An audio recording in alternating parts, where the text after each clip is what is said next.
ఫిరాయింపు MLA Kadiyam శ్రీహరిపై నిప్పులు చెరిగారు మాజీ deputy CM Rajaiah. Kadiyam Srihari లాంటి వాళ్ల కోసం అసెంబ్లీ సాక్షిగా స్పీకర్ గడ్డం ప్రసాద్ రాజ్యాంగాన్ని కూనీ చేశారని మండిపడ్డారు.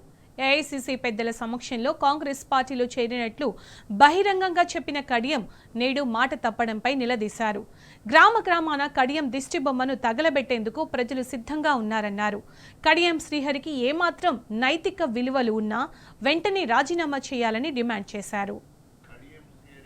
నిస్సిగ్గుగా నిన్న స్పీకర్ గారికి తన అఫిడవిట్ ఇచ్చినట్టు తెలుస్తూ ఉన్నది.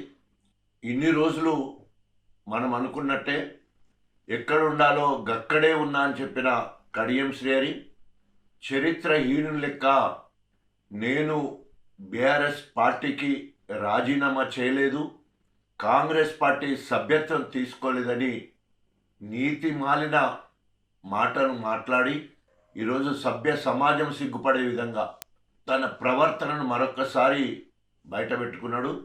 గణపురం నియోజకవర్గ ప్రజలకు నువ్వు ఏ ముఖం చూయించుకుంటావు?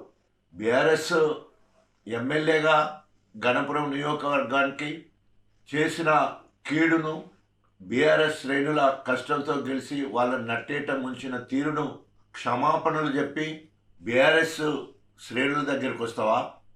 లేదా నమ్మి నానబోస్తే పుచ్చి బుర్రలైనట్టు గత సంవత్సరం కాలం నుండి నేను కాంగ్రెస్ అభివృద్ధి కోసం పోయినని చెప్పేసి వారందరికీ మాయమాటలు చెప్పి మరి నీవు చేసిన అనేక అబద్ధాలను నిజం చేసేటట్టు కాంగ్రెస్ కార్యకర్తల నాయకుల దగ్గరికి వెళ్తావా? ఏ ముఖం పెట్టుకొని వస్తావు కడియం శ్రీహరి? నువ్వు చేసిన ఈ రాజకీయ వ్యభిచారాన్ని ఏ రకంగా ప్రజలకు తెలియజేస్తావు? కడియం శ్రీహరి, నీ బతుకు జడ, పోయే కాలం వచ్చింది. ఈ టైంలో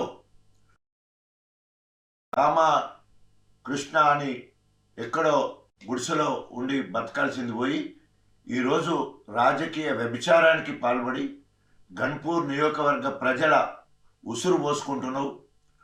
ఇప్పటికైనా గణపూర్ నియోజకవర్గ ప్రజలకు క్షమాపణ చెప్పి, బీఆర్ఎస్ పార్టీ శ్రేణులకు క్షమాపణ చెప్పి, బీఆర్ఎస్ ప్రాథమిక సభ్యత్వానికి